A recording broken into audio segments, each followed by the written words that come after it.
ભાઈઓ ને બહેનો કોણ જાણે કેમ પણ અમારા ઘરમાં આજકાલ બધું રિવર્સ થવા લાગ્યું છે.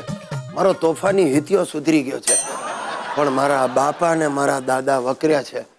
આ બેવ મોટી આઈટમો સોસાયટીના ચોગાનમાં તાંડવ કરે છે. મારા બાપાએ ને મારા દાદાએ પોતાના પ્રમુખ પદ હેઠળ લાફિંગ ક્લબ ચાલુ કરી છે.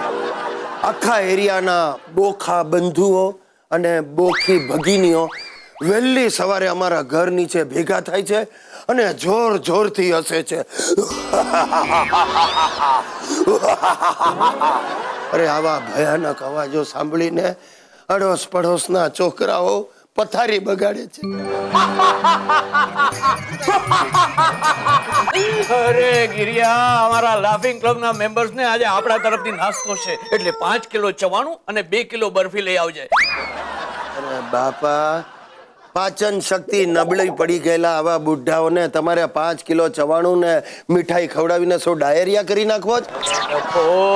અમારા બધા મેમ્બર્સો છે ને તને પણ પચાવી જાય ને એવા તંદુરસ્ત છે. હા, એ તો મને એમના હસવાના અવાજો પરથી જ લાગે છે. અરે ઘા માખાની ઘસાઈ ગયેલી પીનો ભેગી કરી આ આપણા ઘરની નીચે આ બધા કરો તો હું એકાદ દિવસ ગાંડો થઈ જઈશ. તું જન્મ્યો ત્યારથી જ ગાંડો છે. એ તમારા વારસાનું જ પરિણામ છે. ચૂપ રે. જો આજે વાસંતી દેવી ચીફ ગેસ્ટ તરીકે આવવાના છે અને મારે એમને રિસીવ કરવા જવાનું છે. જોઈ લો, છે ને મોટી આઈટમ. આ વાસંતી દેવીને રિસીવ કરવાના છે, એમાં બગલમાં પરફ્યુમ છાંટીને ઉપડ્યા. અરે રામ, ખરેખર મને લાગે છે ગયા જન્મે મેં ગાય બનીને આ માણસને સિંગડું માર્યો છે એટલે જ આ જન્મે મારા બાપ બનીને અવતર્યો છે.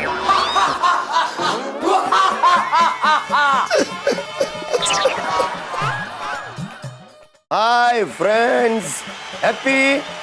આઈ એમ ઓલ્સો હેપી. એક મોબાઈલ કંપની વાળાએ 700 રૂપિયામાં મોબાઈલ ફોન અને સાથે 1500 રૂપિયાનો ટોક ટાઈમ ફ્રી એવી સ્કીમ કાઢી છે. તે એક બાપુજીને અને એક દાદાજીને અપાવી દીધો. શું છે? ગેરમાર્ગે જતા અટકે. ભલે ને ફોન પર લોકોની નસો ખેંચ્યા કરે. હા ભાઈ, હા.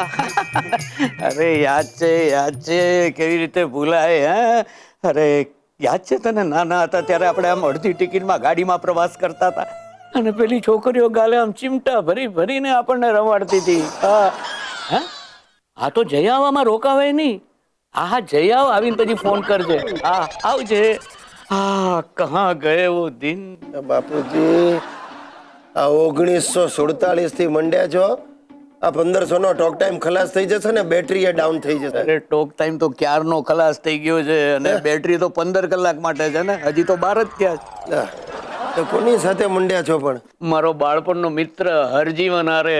અરે સવારે 10 વાગ્યાથી વાત શરૂ કરી હતી, હવે તો 8 જ થયા છે.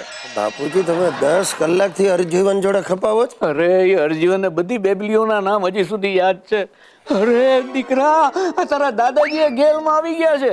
એ એક મહિલા હારે વાત કરે છે અને ઓલી પછી છે તોફાની, થાકતી જ નથી વાત કરતા. બોલ. પણ તે એવી કોણ છે? રોઝા. રોઝા? દાદાજી પણ 2 દીથી મીંડા જ. અરે ભાઈ, અમને રોકો. નહીં, હવે ન રોકાય. અરે હમણાં થોડી વાર પહેલા તો ફોન પર દાદાજી એને માતાજીની આરતી ને ભગવાનનો થાળ ગાઈને સંભળાવ્યા. દાદાજીની ઈચ્છા છે કે રોઝાને ધાર્મિક બનાવી દે. અરે આ રોઝા ધાર્મિક થતા થશે, મારે ધર્માદામાં ઊભા રહેવાના વારા આવશે. પણ આ રોઝાનો નંબર મળ્યો ક્યાંથી? છાપામાંથી. હે, છાપામાં? હા, કેમ રોજ જાહેર ખબર આવે છે ને. તમે એકલા છો, તમે ઉદાસ રહો છો, તમારે જીવનને આનંદિત કરવું છે, તમારી ક્લબની સ્ત્રીઓ સાથે વાર્તાલાપ કરો. આ નંબર પર ફોન જોડો. 1 મિનિટના માત્ર 20 રૂપિયા.